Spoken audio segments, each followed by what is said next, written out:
Over 30% of people over 50 are living with dangerously high blood pressure. But what if your home readings are lying to you every single day? In this documentary, Blood Pressure Mistakes, people 50 plus make, fix these. You'll see why a simple mistake in cuff size, posture, or routine can swing your numbers by as much as 20 points and lead to missed warnings, unnecessary medications, or even deadly outcomes. One false reading could change the rest of your life.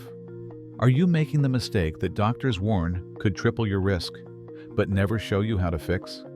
The answer isn't just surprising, it's urgent. Let me show you what happens when the numbers you trust turn out to be wrong. Claire was 58 when her doctor glanced at the screen, then back at her, eyes wide.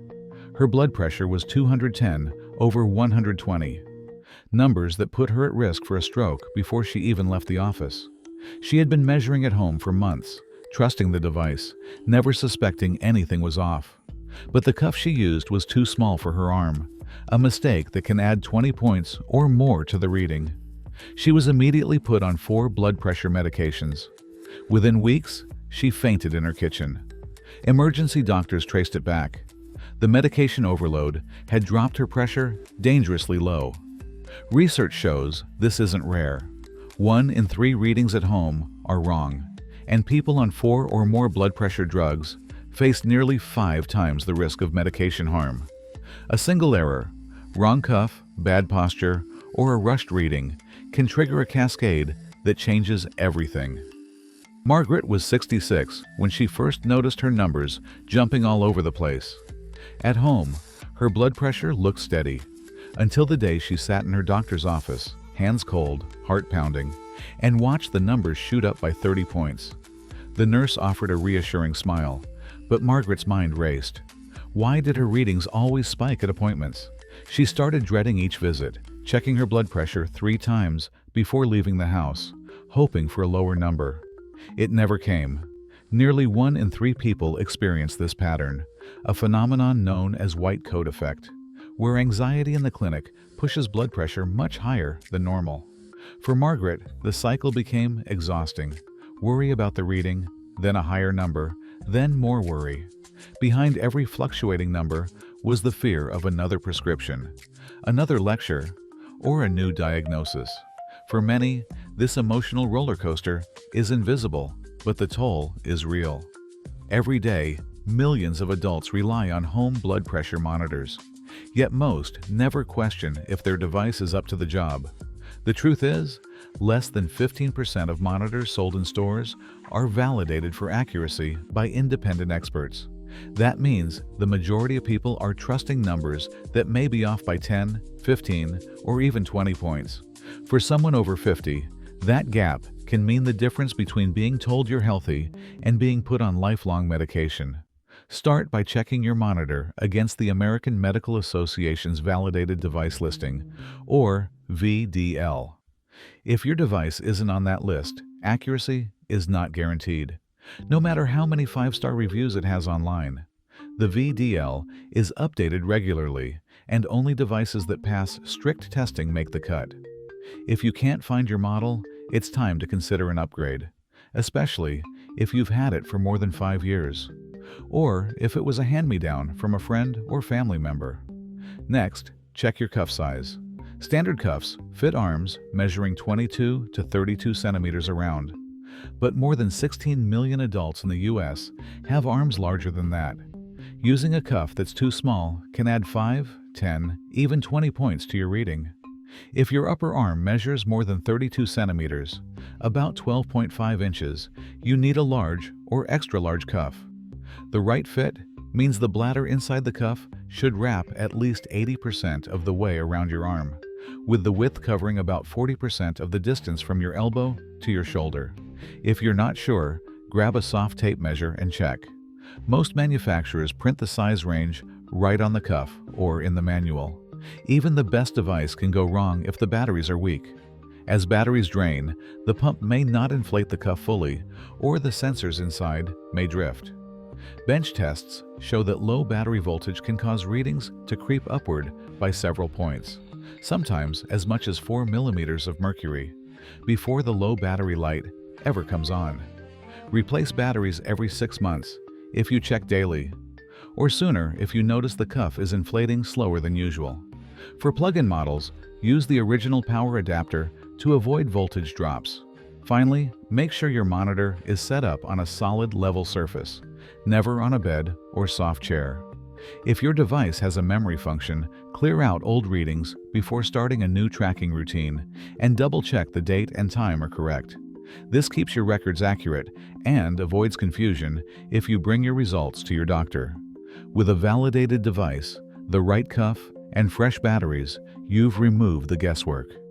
Now, every reading you take can be trusted to reflect what's really happening in your body, not just what the machine says. The next step is preparing your body for the most accurate reading possible, every single time. Margaret sits quietly at her kitchen table, hands resting in her lap, the blood pressure monitor waiting beside her. Before she even touches the cuff, she gives herself 5 full minutes. No phone, no TV, just a moment to let her heart rate settle. This is not wasted time. It's the difference between a reading that reflects a true baseline and one thrown off by the rush of daily life.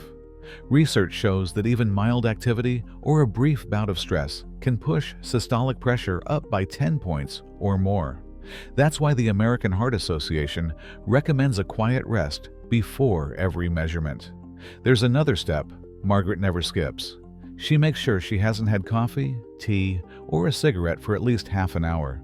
Caffeine and nicotine can tighten blood vessels and send blood pressure soaring, sometimes by 8 to 15 points. It's easy to forget, but the timing matters. Even a single cup of coffee or a morning walk around the block can mask what's really happening inside the arteries. For anyone tracking their numbers, this is a simple fix with a big payoff. Wait 30 minutes after eating, drinking, or smoking before checking your blood pressure. A full bladder is another hidden culprit. It's not something most people think about, but studies show that holding urine can raise systolic blood pressure by as much as 10 to 15 points. Before every session, Margaret takes a moment to use the bathroom. This small routine keeps her readings honest and avoids unnecessary worry. Once she's ready, Margaret opens her logbook. Each entry records the date, time, and her 2 readings, taken 1 minute apart, averaged for accuracy. She writes down whether she took any medication, how she felt, and if there was anything unusual about her day. Over time, this record becomes more valuable than any single number. Trends matter far more than an isolated spike. A steady pattern, morning and evening, week after week, gives her doctor the information needed to make real decisions. Margaret's log isn't just for her doctor. It's a tool for her own peace of mind. Seeing her numbers in context, knowing she followed the same steps each time, means she can trust what she sees. If a number looks high, she doesn't panic. She checks her log for patterns, not just outliers. And if something seems off for several days, she knows it's time to call her clinician, not to adjust her medications on her own. With her body primed and her log ready, Margaret is set up for success. Accurate readings start long before the cuff goes on. It's about building a habit. 5 minutes of quiet, an empty bladder, no caffeine or nicotine, and a clear record. These steps are simple, but they turn a daily chore into a powerful tool for health. Margaret picks up her cuff, checks the label, and wraps it around her upper arm. Bare skin, never over a sleeve. The bladder inside the cuff covers at least 80% of her arm's circumference, with the width spanning nearly half the distance from elbow to shoulder. That's not just a detail. A cuff that's too small can add 20 points or more to the top number, enough to turn a healthy reading into a diagnosis of hypertension. For every inch the cuff sits below heart level, systolic pressure jumps by about 2 millimeters of mercury. If Margaret's arm droops just 3 inches, her reading could climb by 6 points without her ever noticing. She sits in a straight-back chair, feet flat on the floor, back supported, not perched on the edge or lounging in bed. Crossing her legs would push her numbers up by another 5 to 8 points. She rests her arm on the table, palm up, so the middle of the cuff lines up with her heart. That alignment matters. If her arm hangs unsupported, gravity pulls the numbers higher. A single slip in posture can add 6 to 10 millimeters of mercury, enough to trigger a medication change. No sweater or rolled sleeve under the cuff. Even thin fabric can block the sensor and skew the results by up to 5 points. Margaret always checks that the tubing runs straight down her arm, not twisted or pinched. She makes sure the cuff is snug, tight enough to slide 2 fingers underneath, but not so tight it pinches. She waits for the beep, then sits still and silent. Talking, even soft conversation, can spike her pressure by 10 to 15 points. The monitor inflates, then slowly releases. If the cuff is the right size and her arm is level with her heart, the reading reflects what's really happening inside her arteries, not a false alarm caused by a simple mistake. Margaret knows that the biggest errors come from the basics: wrong cuff, poor fit, bad posture, or a slumped arm. One study found that using a regular cuff on an arm that needs an extra large can overestimates systolic pressure by nearly 20 millimeters of mercury. That's the difference between reassurance and a prescription. She checks her position every time, because accuracy starts with how you sit, where you place your arm, and whether the cuff fits just right. She presses the start button, then goes absolutely still. Not a word, not even a sigh. Even a quiet conversation can push those numbers up by 10 to 19 points, enough to turn a healthy reading into a new prescription. The monitor hums, inflates, and counts down. No checking the phone, no glancing at the TV. Silence isn't just a suggestion, it's a proven safeguard. Research shows that talking, even softly, is one of the fastest ways to spike a blood pressure reading, sometimes by as much as 19 millimeters of mercury. It's not about being tense, it's about your body's automatic response to speech. Muscles tighten, breathing shifts, and your arteries react before you even realize it. The first number appears, but one reading, by itself, tells only part of the story. Blood pressure naturally bounces up and down from minute to minute. Stress, movement, even the time of day can nudge it higher or lower. That's why the gold standard isn't a single check. It's 2 readings, taken 1 minute apart, then averaged.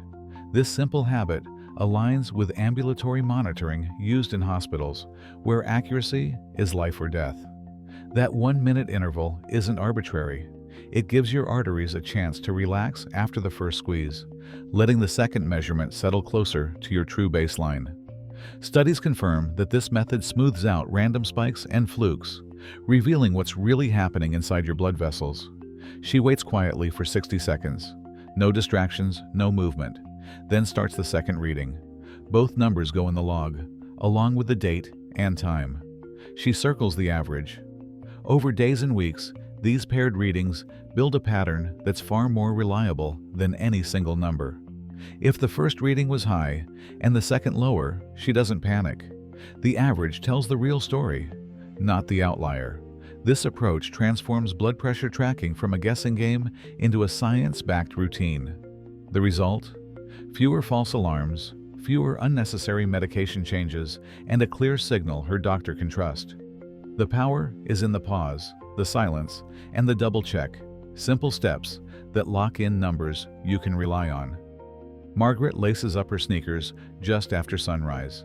She's not chasing step counts or training for a marathon. She's walking for her heart. A daily 30-minute walk can lower systolic blood pressure by about 5 points, even more for those starting out higher. That's not wishful thinking. In a study of older adults with hypertension, adding just 2,700 steps a day, roughly 20 minutes at a gentle pace, dropped their average blood pressure by 7 points over 5 months. The effect is even greater for those who stick with it week after week. Her husband joins her, matching her stride. For them, it's a ritual, a quiet loop around the block, a chance to check in, to breathe, to move. Research shows that walking at a brisk pace, or for a total of 150 minutes a week, doesn't just help with blood pressure. It also cuts the risk of developing hypertension by up to 21% in postmenopausal women. The numbers are clear. Every step is a small investment in tomorrow's health. Sleep is Margaret's next priority. She aims for 7 to 8 hours each night, and when she falls short, her blood pressure tells the story. Studies show that adding just 35 minutes of sleep can lower systolic readings by 14 points in people with borderline high blood pressure. Less than 6 hours a night, and the odds of controlling blood pressure drop by nearly half, even for those taking medication. For Margaret, a consistent bedtime is as important as any pill in her cabinet. When anxiety creeps in, Margaret uses slow, deep breathing. 5 minutes of high-resistance breathing exercises can lower systolic pressure by 9 points, about as much as a brisk walk. Even a simple routine, 6 slow breaths in 30 seconds, can make a measurable difference. The science behind it is simple. Slow breathing activates the body's calming system, helping blood vessels relax and pressure ease down. These habits aren't just for Margaret. They're practical, proven, and accessible for anyone over 50. Whether you're tracking steps, setting a bedtime, or practicing slow breathing, small daily choices add up. Caregivers can join in or help set routines, turning these habits into shared victories. For those managing blood pressure at home, the most powerful changes often start outside the doctor's office. One walk, one good night's sleep, one deep breath at a time. If your blood pressure reading ever hits 180 over 120 or higher, that's a red flag, especially if you notice chest pain, shortness of breath, vision changes, or weakness on one side. Those numbers mean you should call your doctor right away or go to the emergency room. For most people, though, blood pressure is a pattern, not a single moment. A few high numbers here and there aren't cause for panic, but a steady upward trend over days or weeks is a signal to check in with your clinician.